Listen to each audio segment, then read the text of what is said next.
Ma'am English की बात आती है तो बड़ा डर लगता है कि इंग्लिश, अरे यार लेटर आ गया इंग्लिश में, किससे पढ़वाएं।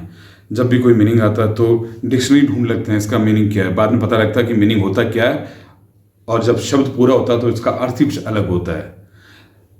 बेसिकली इंग्लिश सीखे कैसे? क्यों डीपीएस तो ब्रांड है, डीपीएस अगर ढूंढ लो पब्लिक स्कूल की बात करें, मैं वहाँ की बात नहीं कर रहा। एक आम आदमी अगर घर भी बैठ के अगर इंग्लिश सीखे या किसी टीचर से सीखे या खुद समझे तो इंग्लिश सीखे कैसे? मैं ये चाह रहा हूँ कि आप तो बहुत अच्छी इंग्लिश बोलते हैं, लेकिन आप ना उसे इंग्लिश में बोले तो ज़्यादा बढ़िया रहेगा। Thank you, sir, for guiding that. Truly, what you said is a very nice question कि आम आदमी किस तरह से इंग्लिश को ले।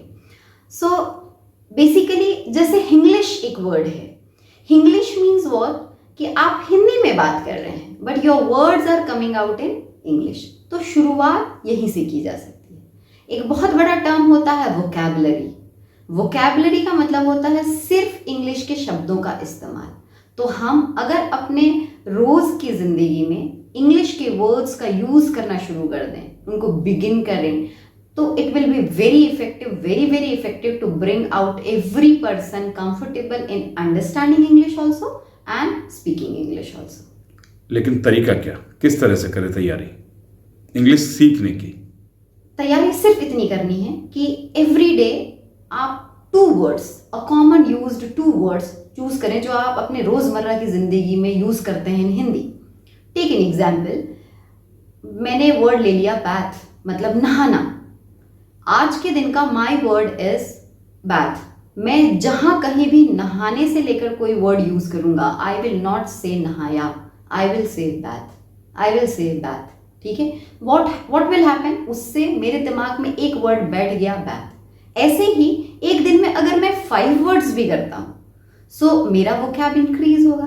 और अगर मेरा वोकैब इंक्रीज होता है तो अगर मुझसे कोई आकर के इंग्लिश, प्योर इंग्लिश में भी बात करता है, तो मैं कम से कम उन वर्ड्स को कैच करता हूँ। I understand that the person is talking about that particular word, और उससे मेरा माइंड ग्रैब करता है और मैं अंडरस्टैंडिंग कैपेसिटी को अपने बढ़ा पाता हूँ।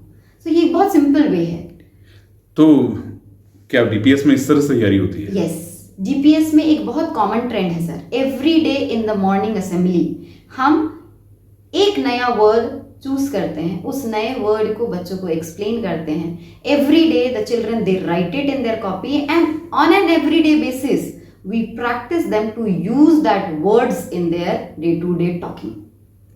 यानी अगर एक वर्ड पे भी अगर तैयारी की जाती है तो कम से कम ना करते हैं 300 वर्ड वो सीख जाता है। यस, यानी चाहे छोटा बच्चा हो चाहे बड़ा हो। True, absolutely true. यानी इस तरीके से ही जो है बच्चों की capacity to understand English understand होती है। देखिए हमारे यहाँ in DPS even the primary teachers they talk in English. I am talking very frankly, primary का बच्चा जो अपने घर में लोकल मारवाड़ी लैंग्वेज स्पीक करता है, क्या वो अंडरस्टैंड करता होगा इंग्लिश को? नहीं करता है। बट वो कैसे? Within 15 days you will find a difference in that student understanding English। कैसे? वो सिर्फ हम उनको सिखाते हैं to catch the words, ठीक है, to understand that words that is being talked, बस। यानी जो भी आपकी बात सुनेगा और समझेगा तो कम से कम रोजाना का एक मीनिंग तो याद करेगा। Thank you ma'am.